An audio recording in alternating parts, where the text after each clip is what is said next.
بسم اللہ الرحمن الرحیم۔ السلام علیکم محترم ناظرین۔ ابو سفیان کے دل میں کبھی یہ خیال نہ آیا تھا کہ قریش کا کوئی فرد اس کے حکم یا اسے کے کسی معاملے میں اس کی مخالفت کی جرات کر سکتا ہے، کیونکہ وہ مکہ مکرمہ کا ایک ایسا سردار تھا جس کے باشندگان مکہ عزت اور اطاعت کیا کرتے تھے۔ لیکن اس کی بیٹی ام حبیبہ رملہ نے اپنے باپ کی خداؤں کا انکار کر کے اس کے اپنے بارے میں خوش فہمی کو خاک میں ملا دیا۔ یہ اور ان کا خاوند عبداللہ بن حجش اللہ وحدہ لا شریک پر ایمان لائے اور نبی کریم صلی اللہ علیہ وسلم کی رسالت کا صدقے دل سے اعتراف کر لیا۔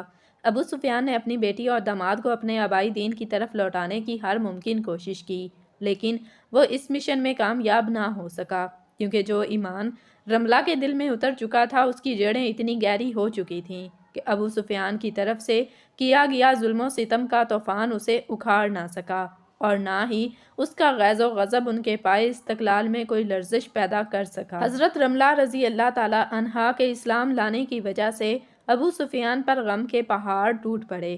اپنی بیٹی کو رسول اقدس صلی اللہ علیہ وآلہ وسلم کی اتباع سے باز رکھنے اور اپنی مشیت کے تابع بنانے سے عاجز آ جانے کے بعد ہر دم اسی سوچ بچار میں پڑا رہتا کہ اب میں قریش کے سامنے کس منہ سے جاؤں۔ وہ میرے متعلق کیا خیال کرتے ہوں گے کہ میرے جیتے جی بیٹی آباء و اجداد کے دین کو ترک کر چکی ہے۔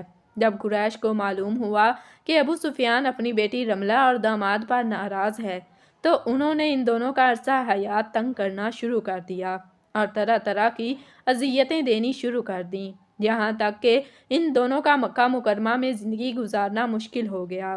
جب رسول اقدس صلی اللہ علیہ وسلم نے مسلمانوں کو حبشہ کی طرف ہجرت کر کے جانے کا حکم دیا تو رملہ بنت ابی سفیان رضی اللہ تعالی عنہا اور ان کا خاوند عبداللہ بن حجش ان مہاجرین میں سر فہرست تھے جو دین و ایمان کی حفاظت کے لیے نجاشی کی پناہ گاہ کی طرف سرپٹ بھاگ نکلے تھے۔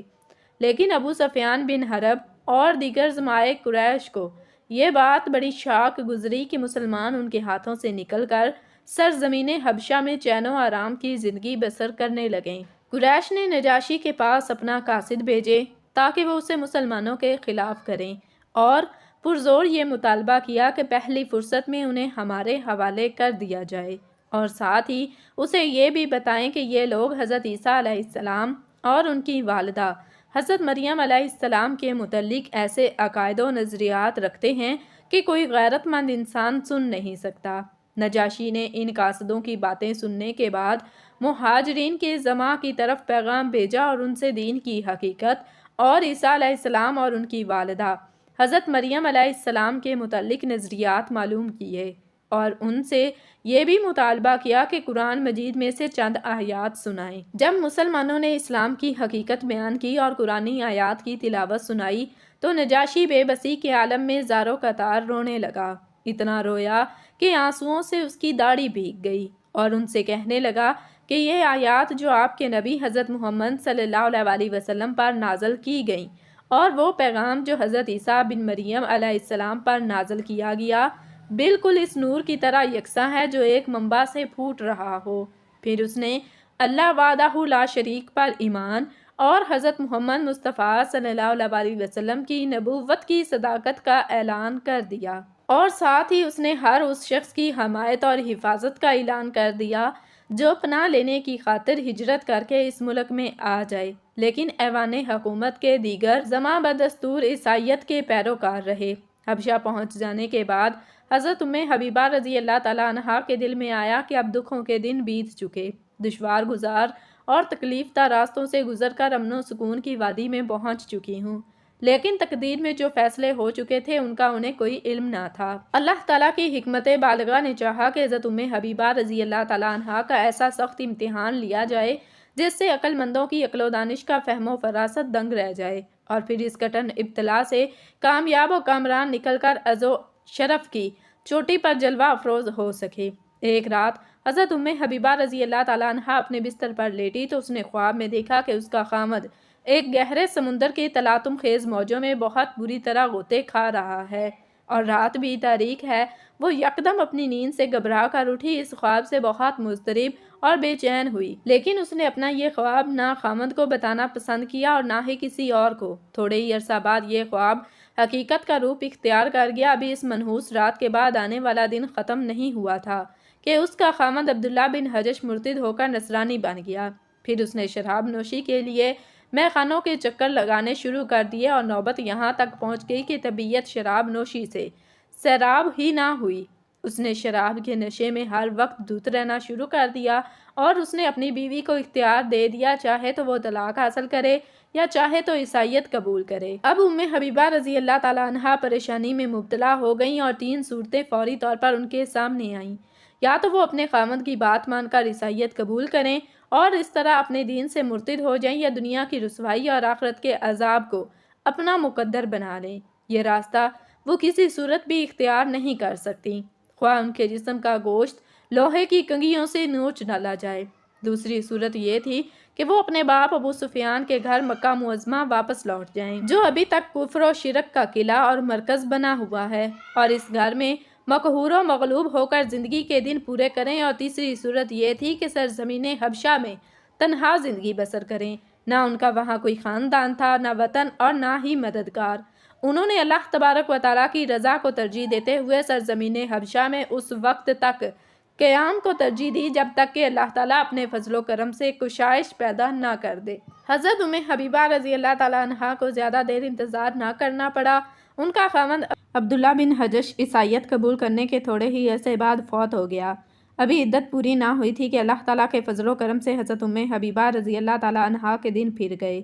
تنگی فراوانی میں تبدیل ہو گئی اور خوشحالی اپنے سنہری پر پھیلائے ہوئے ان کی مظلوم گھر پر سایہ فگن ہو گئی۔ ایک روز چاشت کے وقت باد نصیب اپنے دامن میں بھینی خوشبو لیے چل رہی تھی۔ صبح کی نورانی کرنیں چاندی کی مانند چمک رہی تھیں۔ فضا معطر تھی، موسم دلربا تھا۔ ٹھنڈی ہوا کے جھونکے مسرت و شادمانی کا یہ پیغام لیے رقص کنا تھے۔ اتنے میں کسی نے دروازے پر دستک دی۔ دروازہ کھلا تو سامنے شاہ حبشہ کی خادمہ ابرہہ کو کھڑا پایا۔ اس نے بڑے ادب و احترام سے جھک کر سلام کیا اور اندر آنے کی اجازت طلب کی۔ گھر میں داخل ہوتے ہی اس نے کہا کہ بادشاہ سلامت آپ کو سلام کہتے ہیں، اور انہوں نے آپ کے نام یہ پیغام بھیجا ہے کہ حضرت محمد صلی اللہ علیہ وسلم نے آپ کو اپنی زوجیت میں لینے کا فیصلہ کر لیا ہے، اور حضور صلی اللہ علیہ وسلم نے بادشاہ سلامت کو ایک خط بھی لکھا ہے جس میں ان کو عقد نکاح کے لیے اپنا وکیل مقرر کیا ہے۔ آپ بھی جسے چاہیں اپنا وکیل بنا لیں۔ یہ خبر سن کر حضرت ام حبیبہ رضی اللہ تعالیٰ عنہا کی خوشی کی کوئی انتہا نہ رہی، اور بے پناہ مسرت و شادمانی سے جھومتے ہوئے اس خادمہ کی بلائیں لینے لگی اور وارفتگی کے عالم میں اسے دعائیں دینے لگی کہ اللہ تجھے خوش رکھے، اللہ تجھے خیر و برکت سے نوازے، اور اسی خوشی میں سونے کے کنگن، چاندی کی پازیب، سونے کی بالیاں اور انگوٹھیاں اتار کر خادمہ کو بطور تحفہ دے دیں۔ آج ام حبیبہ رضی اللہ تعالیٰ عنہا مسرت و شادمانی کے اس موقع پر اگر دنیا کے خزانوں کی مالک ہوتی تو وہ بھی اس خادمہ کو بطور تحفہ عنایت کر دیتی۔ حضرت ام حبیبہ رضی اللہ تعالیٰ عنہا نے مسکراتے ہوئے فرمایا کہ میں اپنی جانب سے خالد بن سعید بن عاص کو وکیل مقرر کرتی ہوں، کیونکہ وہ رشتہ میں میرے قریبی ہیں۔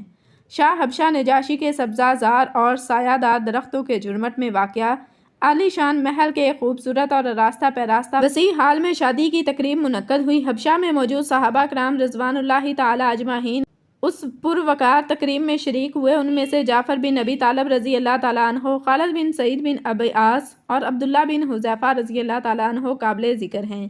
جب سب لوگ اکٹھے ہو گئے تو محفل جم گئی، تو نجاشی نے خطاب کرتے ہوئے کہا کہ میں امن دینے والے، کمی کو پورا کرنے والے اللہ پاک کی تعریف کرتا ہوں اور گواہی دیتا ہوں کہ اللہ کے سوا کوئی معبود حقیقی نہیں، اور محمد مصطفیٰ صلی اللہ علیہ وسلم اللہ کے بندے اور رسول ہیں۔ اللہ تعالیٰ وہ بابرکت ذات ہے جس نے رسول اقدس صلی اللہ علیہ وسلم کی حضرت عیسیٰ بن مریم علیہ السلام کو بشارت دی۔ حمد و ثنا کے بعد حاضرین محترم، رسول اقدس صلی اللہ علیہ وسلم مجھے پیغام ملا ہے کہ ام حبیبہ رضی اللہ تعالیٰ عنہا بنت ابی سفیان کی ان سے شادی کر دوں، اور میں یہ مطالبہ مانتے ہوئے اور رسول اکرم صلی اللہ علیہ وسلم کی نیابت کے فرائض سر انجام دیتے ہوئے اللہ اور اس کے رسول صلی اللہ علیہ وسلم کے بتائے ہوئے طریقے کے مطابق حضرت ام حبیبہ رضی اللہ تعالیٰ عنہا بنت ابی سفیان کی مہر 400 دینار مقرر کرتا ہوں۔ پھر یہ دینار حضرت ام حبیبہ رضی اللہ تعالیٰ عنہا کے وکیل خالد بن سعید بن عاص رضی اللہ تعالیٰ عنہ کے سپرد کر دیے گئے۔ پھر حضرت خالد بن سعید رضی اللہ تعالیٰ عنہ کھڑے ہوئے اور فرمایا کہ میں اللہ کی تعریف کرتا ہوں، اسی سے مدد طلب کرتا ہوں اور اسی سے بخشش کا طلبگار ہوں، اور اس کے حضور اپنے گناہوں کی معافی کا خواہ ہوں۔ میں گواہی دیتا ہوں کہ حضرت محمد صلی اللہ علیہ وسلم اس کے بندے اور رسول ہیں، جنہیں حق و صداقت پر مبنی ضابطہ حیات دے کر بھیجا گیا تاکہ اسے تمام نظام ہائے زندگی پر غالب کر دے، اگرچہ کافر اس کو ناپسند ہی کریں۔ حمد و ثنا کے بعد حاضرین محترم میں رسول اقدس صلی اللہ علیہ وسلم کے مطالبے کو قبول کرتے ہوئے اپنی موکلہ حضرت ام حبیبہ رضی اللہ تعالی عنہا بنت ابی سفیان کا نکاح رسول اقدس صلی اللہ علیہ وسلم سے کرتا ہوں۔ اللہ اس کار خیر میں برکت عطا فرمائے۔ حضرت ام حبیبہ رضی اللہ تعالی عنہا کو اپنی اس خوشبختی پر مبارکباد ہو۔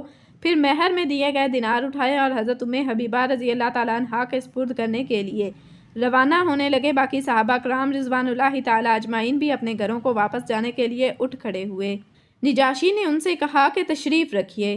انبیاء علیہ السلام کی سنت ہے کہ جب وہ شادی کرتے ہیں تو وہ کھانا کھلایا کرتے ہیں۔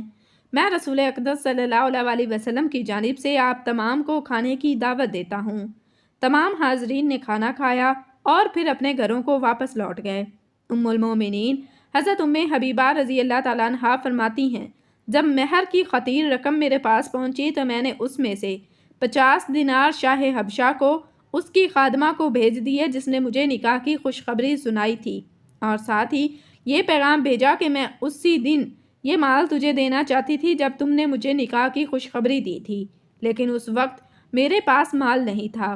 فرماتی ہیں تھوڑی ہی دیر بعد ابراہا میرے پاس آئی، سونے کے یہ دینار اور وہ تمام زیورات مجھے واپس لوٹا دیے جو میں نے اسے بطور تحفہ دیے تھے، اور کہنے لگی کہ شاہ حبشہ نے مجھے منع کر دیا ہے اور فرمایا ہے کہ میں ان میں سے کوئی بھی چیز اپنے پاس نہ رکھوں۔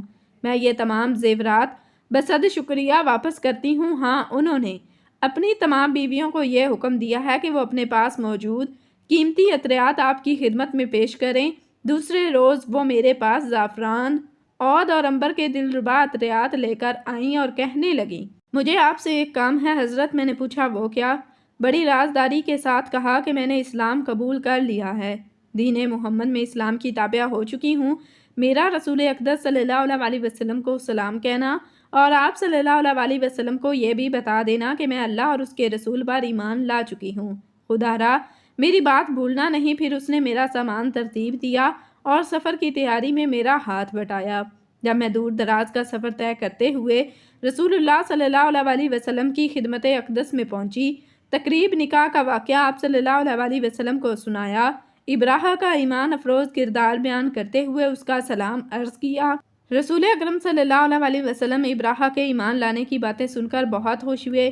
اسی دوران ایک سوالی آیا اور آ کر عرض کرنے لگا، یا رسول اللہ صلی اللہ علیہ وسلم، میں فقیر آدمی ہوں، میرے بہت سے بال بچے ہیں، اللہ تعالیٰ کے لیے مجھے کوئی چیز عنایت کریں جسے میں اپنے بال بچوں کے لیے گھر لے جا سکوں۔ نبی کریم صلی اللہ علیہ وسلم نے اپنی زوجہ محترمہ ام المومنین حضرت عائشہ صدیقہ رضی اللہ تعالیٰ عنہا سے فرمایا، عائشہ دیکھو، گھر میں کوئی چیز ہے تو اس سوالی کو دے دو۔ حضرت عائشہ صدیقہ رضی اللہ تعالیٰ عنہا گھر کے اندر تشریف لے گئیں اور تھوڑی دیر کے بعد واپس آ کر عرض کرنے لگیں، یا رسول اللہ صلی اللہ علیہ وسلم، گھر میں تو اس وقت کوئی چیز نہیں جو سوالی کو دی جا سکے۔ لہٰذا حضور نبی کریم صلی اللہ علیہ وسلم نے اس سوالی سے فرمایا، اے سوالی، اس وقت تو گھر میں کوئی چیز موجود نہیں جو تجھے دی جائے، پھر کسی وقت آنا، اللہ تعالیٰ نے ہم پر کرم فرمایا تو ہم تجھے کوئی چیز ضرور دیں گے۔ ایک دن حضور اکرم صلی اللہ علیہ وسلم سیدہ صفیہ رضی اللہ تعالیٰ عنہا کی باری کے دن ان کے پاس تشریف لائے۔ سیدہ رضی اللہ تعالیٰ عنہا کو روتا پا کر سب گریہ زاری پوچھا۔ عرض کیا، سیدہ عائشہ صدیقہ رضی اللہ تعالیٰ عنہا اور سیدہ حفصہ رضی اللہ تعالیٰ عنہا آ کر مجھے اعزا دیتی ہیں، کہتی ہیں کہ ہم صفیہ رضی اللہ تعالیٰ عنہا سے بہتر ہیں کیونکہ ہمیں نبی کریم صلی اللہ علیہ وسلم کے نسب مبارک کی شرافت حاصل ہے۔ حضور اکرم صلی اللہ علیہ وسلم نے فرمایا کہ تم نے کیوں نہیں کہا کہ تم کیوں کر مجھ سے بہتر ہو، حالانکہ میرے باپ ہارون علیہ السلام ہیں اور میرے چچا موسیٰ علیہ السلام ہیں۔ آپ صلی اللہ علیہ وسلم کے مرض وفات میں تمام ازواج مطہرات آپ صلی اللہ علیہ وسلم کی عیادت کے لیے حضرت عائشہ رضی اللہ تعالیٰ عنہا کے حجرے میں تشریف لائیں۔ حضرت صفیہ رضی اللہ تعالیٰ عنہا نے حضور صلی اللہ علیہ وسلم کو بے چینی کی حالت میں دیکھا تو آپ کا دل بھر آیا، چنانچہ آپ رضی اللہ تعالیٰ عنہا نے عرض کی، یا رسول اللہ صلی اللہ علیہ وسلم، کاش آپ کی بیماری مجھے ہو جاتی۔ ازواج مطہرات نے ان کی طرف دیکھا تو حضور صلی اللہ علیہ وسلم نے فرمایا کہ واللہ وہ سچی ہیں، یعنی ان کا اظہار عقیدت سچے دل سے ہے۔ آپ نے 50 ہجری رمضان المبارک میں 65 سال کی عمر میں وفات پائی اور آپ کو جنت البقیع میں دفن کیا گیا۔ آپ رضی اللہ تعالیٰ عنہ نے اپنا ذاتی مکان اپنی زندگی میں ہی اللہ کی راہ میں صدقہ کر دیا تھا۔ البتہ ترکہ میں 1,00,000 درہم چھوڑے اور اس کے 1/3 کی وصیت اپنے بھانجے کے لیے کی جو ابھی تک مسلمان نہیں ہوا تھا۔ لوگ اس کو حصہ دینے کی شش و پنج کا شکار ہونے لگے تو سیدہ عائشہ صدیقہ رضی اللہ تعالیٰ عنہا نے فرمایا کہ لوگوں اللہ سے ڈرو اور صفیہ کی وصیت پوری کرو۔ چنانچہ آپ کی وصیت پر عمل کیا گیا۔ اللہ تعالیٰ سے دعا ہے کہ اللہ تعالیٰ ہمیں بہتر عمل کرنے کی توفیق عطا فرمائے اور ہمیں صحابہ اور اہل بیت سے محبت کرنے کی توفیق عطا فرمائے اور ہمارا خاتمہ ایمان پر فرمائے۔ آمین ثم آمین۔ ناظرین، کمنٹ باکس میں اللہ تعالیٰ کے 99 ناموں میں سے ایک نام ضرور ٹائپ کیجیے گا۔ شکریہ۔ اللہ حافظ۔